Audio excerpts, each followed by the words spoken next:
Bismillahirrahmanirrahim. Assalamu alaikum. Welcome to Gaur Publishers. Our slogan is redefining the geography of education through digital resources for conceptual learning. My name is CB Amin Khan, and today we are going to discuss Gaur Mathematics grade 8 and the unit is 4. The title of unit 4 is rate, ratio and proportion. आज के lecture में हम क्या सीखेंगे? हम सीखेंगे inverse proportion क्या होती है, हम ग्राफ देखेंगे इन्वर्स प्रोपोर्शन का, फिर हम इक्वेशन देखेंगे इन्वर्स प्रोपोर्शन का, फिर हम क्या देखेंगे कंपाउंड प्रोपोर्शन क्या होती है। स्टार्ट हम करें इन्वर्स प्रोपोर्शन से। इन्वर्स प्रोपोर्शन क्या होती है? इफ इंक्रीज और decrease in one quantity causes और डिक्रीज और increase in another quantity that is called inverse proportion. अगर किसी एक चीज़ के बढ़ने से दूसरी चीज़ कम हो रही हो या एक चीज़ के कम होने से दूसरी चीज़ बढ़ रही हो तो उसको हम क्या कहते हैं? इन्वर्स प्रोपोर्शन कहते हैं।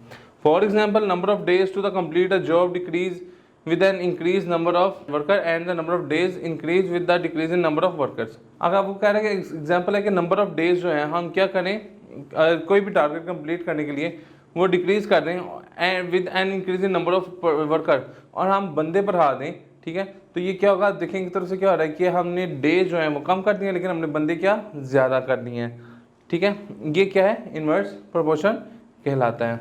And the number of days increase, अगर हम नंबर ऑफ डेज इंक्रीज कर दें, ठीक है, with decrease in number of worker, और हम वर्कर कम कर रहे हैं, तो देखें एक चीज़ कम हो रही है और दूसरी चीज़ बढ़ रही है, तो ये इन्वर्स प्रोपोर्शन कहलाती है। Number of labours and the time required to complete a job, number of labours हैं और जो टाइम हमें रिक्वायर्ड है किसी भी चीज़ को कंप्लीट करने के लिए, ये भी किसकी एग्जाम्पल है? उसकी इन्वर्स प्रोपोर्शन की। And the length and breadth of the fixed area are the example of the proportion, ठीक है, लेंथ और ब्रेथ भी है किसी एक फिक्स एरिया की, ये भी क्या है? इन्वर्स प्रोपोर्शन की एग्जाम्पल्स हैं। Following table is showing the number of the man and the length of the time required to the construct a wall. एक वॉल कंस्ट्रक्ट करनी है तो हमें नीचे नंबर ऑफ मैन दिए हुए हैं और साथ टाइम रिक्वायर्ड दिया हुआ है। देखिए नंबर ऑफ मैन अगर 3 है तो हमें कितने दिन लग जाएंगे? 20 दिन। अगर मैन अगर हमने लेबर हमने बढ़ा दी वो 4 कर दी तो दिन हमें क्या लग रहे हैं? 15। अगर हमने लेबर और बढ़ा दी 5 बंदे लगा दिए तो हमारे दिन और कम हो गए। अब हमने लेबर और बढ़ा दी 6 लोग लगा दिए तो हमारे दिन कितने लगेंगे? 10 दिन लगेंगे। तो ये इन्वर्स प्रोपोर्शन की एक बहुत अच्छी एग्जाम्पल दी गई है। From the above table we can observe that by increasing the number of man, number के मैन के इंक्रीज होने से time to complete the wall decrease, time क्या हो रहा है? डिक्रीज हो रहा है। The number of the man and the time to complete the wall is inversely proportion. तो ये इनका जो आपस में रिलेशन है वो किसका बन रहा है? इन्वर्स का बन रहा है। If A ratio B is inversely proportion to C ratio D, अगर ए रेशो बी और सी रेशो डी इन्वर्स है तो हम उसको कैसे लिख सकते हैं? A over B is equal to C over D. Graph of inverse proportion, inverse proportion का ग्राफ कैसे बनाया जाता है? The inverse proportion can be represented with the help of graph. हम इन्वर्स प्रोपोर्शन को ग्राफ के थ्रू भी हम शो कर सकते हैं। From the graph, it can be observed that when the number of the men increase, time required to the complete the job decrease। वो कह रहे हैं देखें कि जैसे जैसे नंबर ऑफ मैन इंक्रीज हो रहे हैं तो वो जो टाइम है वो क्या होता जा रहा है? डिक्रीज होता जा रहा है, ठीक है। ये देखें ये पहले इधर 6 बंदे थे, ठीक है, तो हमें 12 दिन लग रहे थे। अब ये देखें ये क्या हो रहा है? अब जब बंदे हमने कितने किए? 5 किए, बंदे कम किए तो हमारा टाइम क्या लग रहा है? ज़्यादा लग रहा है। इसी तरीके से जैसे जैसे हम बंदे हम क्या करते जाएंगे? कम करते जाएंगे तो दिन हमारे क्या होते जाएंगे? बढ़ते जाएंगे। Equation of inverse proportion, equation क्या होती है? जिस तरह से हमने डायरेक्ट प्रोपोर्शन की देखी थी इसी तरीके से हम इन्वर्स प्रोपोर्शन की भी देखते हैं। If two quantities x and y are inversely proportional they the following relation, अगर x और y की 2 क्वांटिटीज हैं और उनका आपस में जो रिलेशन है वो इन्वर्स प्रोपोर्शन का है तो हम इसको कैसे लिखेंगे? y is inversely proportional to 1 over x। तो हम इसको कैसे लिखेंगे? y is equal to k over x। हम इसको इन्वर्स प्रोपोर्शन में इक्वेशन की सूरत में ऐसे लिख सकते हैं। Where k is the constant of proportionality, ये प्रोपोर्शनैलिटी का क्या है? कांस्टेंट है। फ्रॉम द अबव टेबल, अब जो हमें ऊपर टेबल दिया गया हुआ है ये देखें नंबर ऑफ मैन कितने हैं? 6 है और नंबर ऑफ डेज रिक्वायर्ड कितने हैं? 10 है, ये इसने दिया हुआ है। Putting this values in the y, हम अगर इसको y के अंदर वैल्यू पुट करें तो हमारा आंसर क्या आता है? देखें 6, y की वैल्यू क्या 6 है, k कांस्टेंट है और x की वैल्यू हमारे पास क्या है? 10 है। 10 डिवाइड और इधर मल्टीप्लाई हो गया, 6 10 दा 60, तो k की वैल्यू क्या आ गई? 60 आ गई। अब thus the relation can be written as, अब हम उस रिलेशन को कैसे लिख सकते हैं? y is equal to k constant है, इसकी वैल्यू 60 आ गई, y is equal to 60 over x। तो ये हमारी क्या हो गई? एक इक्वेशन बन गई और इसमें हमने k की वैल्यू भी फाइंड आउट कर ली। एग्जाम्पल के थ्रू अंडरस्टैंड करते हैं। 8 men can complete a job in 12 hours, 8 बंदे एक जॉब कंप्लीट कर सकते हैं कितनी देर में, 12 आवर्स में। In how many hours can 10 men finish this same job, अगर बंदे हम बढ़ा दिए जाएं तो कितना टाइम लगेगा। हमने कहा लेट द रिक्वायर्ड आवर्स वो क्या x है, अगर बंदे 8 है तो हमें 12 घंटे लग रहे हैं, अगर बंदे 10 हो जाएं तो कितना टाइम लगेगा। देखें अगर बंदे ज़्यादा हो रहे हैं तो हमारे पास क्या होगा, टाइम कम हो जाएगा। तो इसको लिखेंगे since the number of the man at the time required to the complete the job is inversely proportional. देखें बंदे अगर ज़्यादा हो रहे हैं तो हमारा टाइम क्या हो रहा है, कम हो रहा है, तो ये इन्वर्स प्रोपोर्शन है। तो इन्वर्स प्रोपोर्शन को हम a over b equal D over C form में लिख देते हैं। तो देखें 8 ओवर 10 इज इक्वल टू, अब इसको हम क्या कर देंगे, उल्टा देंगे, तो ये x ओवर 12 आ जाएगा।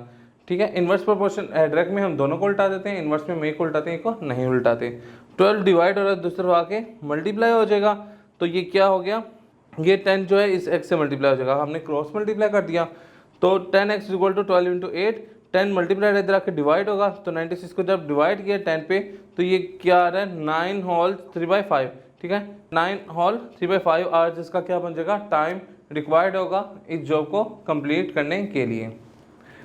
कंपाउंड प्रोपोर्शन, कंपाउंड प्रोपोर्शन क्या होती है, the relationship between two or more proportion is known as compound proportion. दो या दो से ज़्यादा जो रेशो को अगर हम कंपेयर करना चाह रहे हो तो वो किस में आ रही होगी, कंपाउंड प्रोपोर्शन में आ रही होगी। There are 3 cases of the compound proportion, इसमें 3 केसेस आ रहे हैं कंपाउंड प्रोपोर्शन में। When both proportion are direct, जब दोनों प्रोपोर्शन डायरेक्ट हो। When one proportion is direct and another is inverse, एक डायरेक्ट प्रोपोर्शन और एक इनवर्स प्रोपोर्शन हो। When both proportions are inverse, या दोनों प्रोपोर्शन क्या हो, इनवर्स हो। एग्जाम्पल के थ्रू देखते हैं, soap factory makes 600 units in 9 days. एक सोप फैक्ट्री है 600 यूनिट्स बना रही है, 100 बना रही है 9 डेज में, विथ 20 मशीन, और मशीन्स कितनी है, 20। How many units can the factory made in 12 days, अगर फैक्ट्री 12 डेज में कितने साबुन बना लेगी, अगर मशीनरी कितनी लगी हो, 18। Since increase in machine increase in production, अगर मशीन अगर इंक्रीज होगी तो हमारी प्रोडक्शन भी ज़्यादा होगी। एंड इंक्रीज इन डेज, अगर दिन बढ़ रहे हैं तो इंक्रीज इन प्रोडक्शन, तो हमारी प्रोडक्शन भी क्या होगी, ज़्यादा होगी। The both proportion are direct, आपको कह रहा है कि दोनों प्रोपोर्शंस क्या हैं, डायरेक्ट हैं। तो देखें एक तो हमने लिखा मशीन, डेज और यूनिट्स, हमने इनका डाटा इसमें पुट कर दिया। अब ये देखें, अब ये डायरेक्ट है, तो ये देखें इसको जब हमने उल्टाया तो ये x ओवर 600 आ गया, और ये जो है इसको भी उल्टाया तो 12 ओवर 9 आ गया, इसको भी उल्टाया तो ये 18 ओवर 20 आ गया। हमने पीछे बताया था कि जब डायरेक्ट हो तो हम सबको उल्टा देते हैं।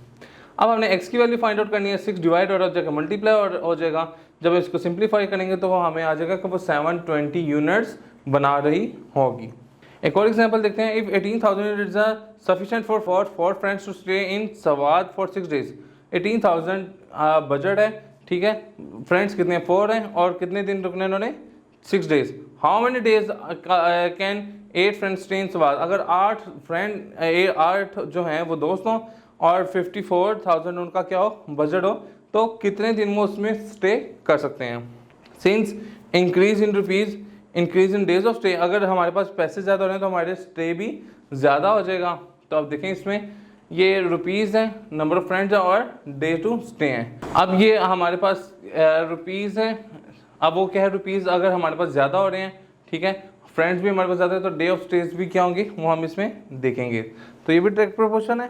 तो ये देखें इसमें हमने किया, तो ये आ जाएगा, इसको उल्टाया 106, इसको ये हमने फॉरवर्ड 8 कर दिया, और इसको भी उल्टाया तो ये 54,000 ओवर 18,000। जब हमने क्या किया, 6 डिवाइड हो रखा, मल्टीप्लाई हुआ, तो हमने इसको जब सिंप्लीफाई किया तो हमारे पास कितने डेज आ जाएंगे, 9 डेज आ जाएंगे। तो हम क्या कहेंगे, जो 8 फ्रेंड्स हैं, ठीक है, वो 54,000 में 9 डेज के लिए स्टे कर सकते हैं। जी स्टूडेंट्स, तो आज के लेक्चर में यहाँ पे मुकम्मल होता है। इंशाल्लाह नेक्स्ट लेक्चर में मुलाकात होगी। गौहर पब्लिशर ज्वाइन करने का शुक्रिया। अल्लाह हाफिज़।